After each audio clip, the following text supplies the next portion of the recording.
अस्सलाम वालेकुम स्टूडेंट्स, कैसे हैं आप सब? होप सो बहुत अच्छे होंगे। तो थोड़े से एमसीक्यूज़ हम कर लेते हैं क्लास 10th के लिए। क्वेश्चन नंबर 1 है करेक्ट स्पेलिंग। ये अप्रॉक्सीमेट 23 एमसीक्यूज़ हैं, 2 पेपर से मैंने लिए थे, तो होप सो इन्हीं में से कोई ना कोई आ जाए आपके पास। Choose the correct spelling. इसमें आपसे आपने स्पेलिंग करेक्शन देखनी है, कौन से वाला आएगा। फर्स्ट वन में अकोमोडेशन पूछा है उसने, तो अकोमोडेशन हमारे पास सी वाला बनता है। ACCOMMODATION। ठीक है। सी और डी जो है वो दोनों सेम है, तो इस वजह से इसने बोला है कि स्पेलिंग मिस्टेक डबल होगी है उसमें, एम डबल आएगा। नेक्स्ट है हमारे पास ही इज़ रिस्पॉन्सिबल। किस चीज़ के लिए रिस्पॉन्सिबल है? For the loss. फॉर, यहाँ पे प्रपोजिशन हमारे पास फॉर आएगी। ऑफ, टू, विद, ये सारी चीज़ें भी आप कर लें। No sooner had the teacher entered the class than the students stood up। ठीक है, had आ जाएगा यहाँ पे, had आ जाएगा। ओके। फिर है the word childhood is an. Childhood कौन सा है? एब्स्ट्रैक्ट नाउन है, कंक्रीट है, प्रॉपर नाउन है या कलेक्टिव नाउन? तो इसका आंसर हमारे पास है एब्स्ट्रैक्ट नाउन है। चाइल्डहुड बचपन था ना, बचपना। इसी तरह अगर आपके पास बास्केट का पूछ ले, वो क्या होगा? बास्केट का कौन सा होगा? इसी तरह आर्मी का तो आपको सबको पता है कि कलेक्टिव नाउन होता है, प्रॉपर में नेम्स वगैरह आ जाते हैं, ऐसे ही है। The word inevitable, inevitable most nearly means avoidable, uncertain, unavoidable, temporary. अच्छा, ये जो मीनिंग होते हैं ना, मीनिंग और एंटोनिम्स, इसको आपने इस तरह करना है कि अगर आपको नहीं आता, मतलब एग्जैक्ट आपको नहीं पता कि कौन सा उसका आंसर बनता है, तो आप यूँ कर सकते हैं कि वो जो नीचे 4 ऑप्शंस दिए होते हैं, उनमें से 3 ऑप्शंस ऐसे होते हैं जो कि उसके ऑपोजिट होते हैं। ठीक है, या उसके साथ फिट आंसर नहीं बैठ रहा होता है, यानी कि प्रॉपर नहीं होता। तो उन चीज़ों को आपने आइडेंटिफाई करना है और उसको एलिमिनेशन मेथड के हिसाब से आपने करना है उसको। ठीक है, जो उसका नहीं आंसर उसको आप निकालते जाओ, और जो आंसर है जो पीछे रह जाता है उन्हीं में से आंसर हो जाता है। ठीक है। इसी तरह अवॉइडेबल, अनसर्टन और अनअवॉइडेबल और टेम्परेरी, तो इसमें आंसर हमारे पास अनअवॉइडेबल है। फिर है चूज द करेक्ट सेंटेंसेस। इसमें करेक्ट कौन सा है? He did not new the answer, ये इनकरेक्ट है। क्यों? क्योंकि डिड नॉट के बाद इसने न्यू लगा दिया, अगर यहाँ पे नो लगाता तो फिर ये करेक्ट होता।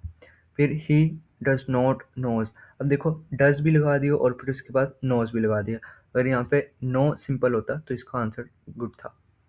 He did not know the answer, ये तो नीचे दिया गया है, फिर ये ही इसका करेक्ट आंसर है। ही डू नॉट नो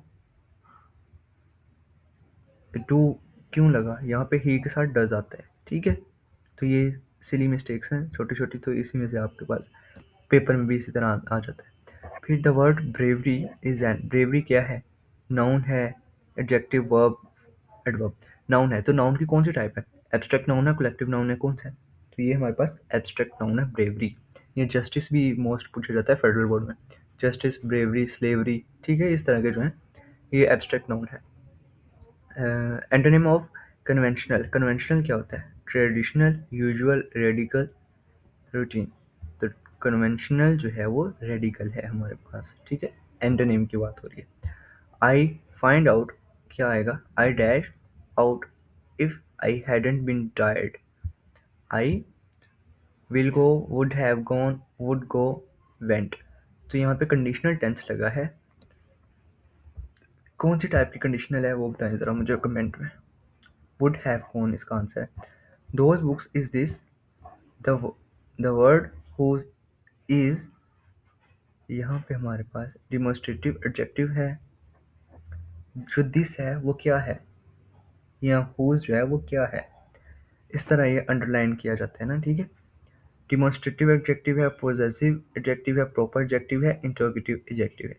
तो इंट्रोगेटिव एडजेक्टिव है हमारे पास, क्योंकि इंट्रोगेटिव यहाँ पे आ गया ना, इसका क्वेश्चन मार्क साइन आ गया, तो इस वजह से। व्हेन द गेट्स, अच्छा, ये जो 3 चीज़ें हैं ना ऊपर वाली, ये लाजमी आपने कर लेनी है ताकि आपका एमसीक्यूज़ क्लियर हो जाए। When the gates were opened, the mob surged forward like a burst dam. The sentence is an example of किस चीज़ की एग्जाम्पल है? यहाँ पे सिमिले है, मेटाफर है, पर्सोनिफिकेशन है, हाइपरबोल है। तो ये लाइक आ गया। इस लाइक की वजह से हमारे पास ये जो लाइक आया है ना हमारे पास, इसकी वजह से ये बन गया सिमिली। फिर the history of life is never certain. The history of life is never certain dash dinosaurs are now extinct. In contrast finally next for instance. अच्छा अब देखो यहाँ पे हमारे पास ट्रांजिशनल डिवाइसेस लगाई जाएंगी। ठीक है, आपने करेक्ट यूज़ करना है उसका तो आपका मार्क्स मिलेगा। फॉर इंस्टेंस आएगा या फिर अगर यहाँ पे फॉर एग्जाम्पल होता तो वो यहाँ पे आ जाता। ठीक है, I will call you later dash I am done with my course. तो यहाँ पे देन एज वाइल व्हेन क्या हो सकता है? When I am done. ठीक है, वाइल एज देन नहीं आ सकता तो व्हेन आ जाएगा। तो इसी तरह आपने 2-3 सेंटेंसेस ऐसे भी करने हैं जिसमें ये वाले 2-3 यूज़ होते हैं। I visited the town where they lived. Underlined part कौन सा है इसमें? मैं आपको चेक करके एक मिनट बताता हूँ। यहाँ पे है दे वेयर दे लिव्ड, ये अंडरलाइन पार्ट है यहाँ पे। ठीक है, वेयर दे लिव्ड ये अंडरलाइन पार्ट है यहाँ पे। दे लिव्ड है, एडजेक्टिव क्लॉज है, एडजेक्टिव फ्रेज है, एडवर्ब क्लॉज है या फिर एडवर्ब फ्रेज है। तो ये हमारे पास सिंपल क्लॉज है। ठीक है, वेयर दे लिव्ड क्लॉज है। तो क्लॉज हमारे पास दो हैं, एडजेक्टिव और एडवर्ब। एडजेक्टिव अगर ये इसको कर रहा है किसको कर रहा है? नाउन को कर रहा है तो एडजेक्टिव क्लॉज हो जाएगा। अगर वर्ब को कर रहा है तो फिर एडवर्ब क्लॉज हो जाएगा। तो वेयर दे लिव्ड, वेयर कौन? I visited the town where they, जो मैंने वहाँ किया था, तो यहाँ पे हमारे पास एडजेक्टिव आ जाएगा। ठीक है, एडजेक्टिव क्लॉज इसका आंसर आ जाएगा। O heavy lightness, serious vanity, identify the figure of speech. Figure of speech कौन सी होगी?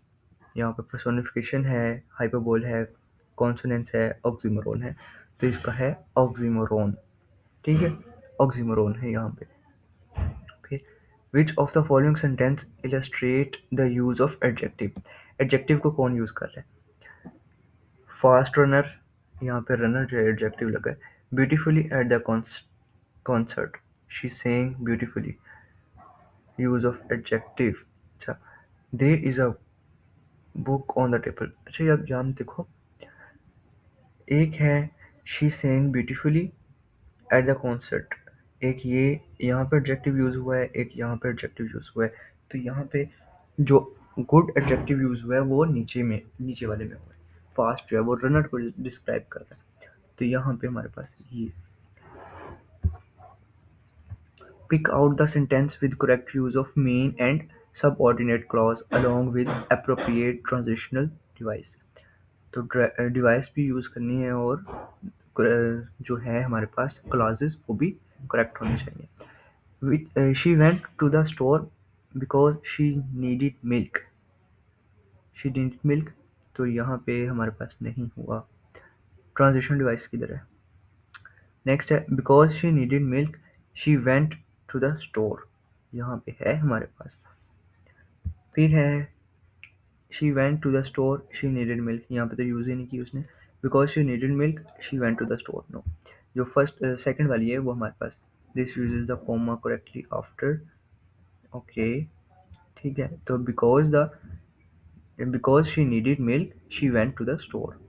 इसी तरह नेक्स्ट है this car sped down the highway.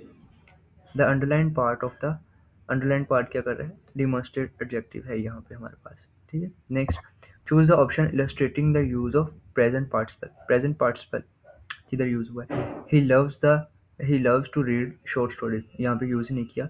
The children are laughing, यहाँ पे यूज हुआ है। ठीक है, नेक्स्ट स्विमिंग जो है वो जेरेंट है, लाफिंग भी जेरेंट है। तो हमारे पास बी आ जाएगा इसका answer. Which one of the following option contains a clause? Clause देखें किसमें है। He was running down the street, simple. He has been studying for hours, ये भी सिंपल है। Why they left early is known to us, ये हो सकता है, तो इसने भी यही बताया। He greeted me with a smile, तो इसका सी आंसर है, क्लॉज। लग्जरी, कैनोटेटिव मीनिंग इसको देखें। लग्जरी, पैलेस, ठीक है, महल। होम, पैलेस, हर्ट, कॉटेज, तो इसका पैलेस आ जाता है। Pick out the option which demonstrate the use of metaphor. Metaphor, time is money, yes. The wind whispered through the trees, personification है। Her smile was as bright as the sun. As bright as, तो इसकी वजह से simile आ गया। The leaves rustled in the autumn breeze, तो ये कौन सा बनेगा हमारे पास। फिर नेक्स्ट है, which of the following sentence is imperative?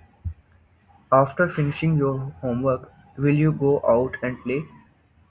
Imperative नहीं, ये तो नहीं बन सकता। उसने तो यहाँ पे तो उसने पोलाइटली पूछ लिया। Running through the मीडो the dog chase butterflies, ये भी नहीं है। फिर नेक्स्ट है, the old book with the worn out cover had beautiful pictures, तो ये भी नहीं है। इसमें तो उसने डायरेक्ट बताया है, go straight and turn left, ये हमारे पास इम्पेरेटिव है, ठीक है। तो यहाँ पे हमारे पास एमसीक्यूज ख़त्म होते हैं। तो होप सो आप तैयार कर चुके होंगे इन सबको। ओके, अल्लाह हाफिज़।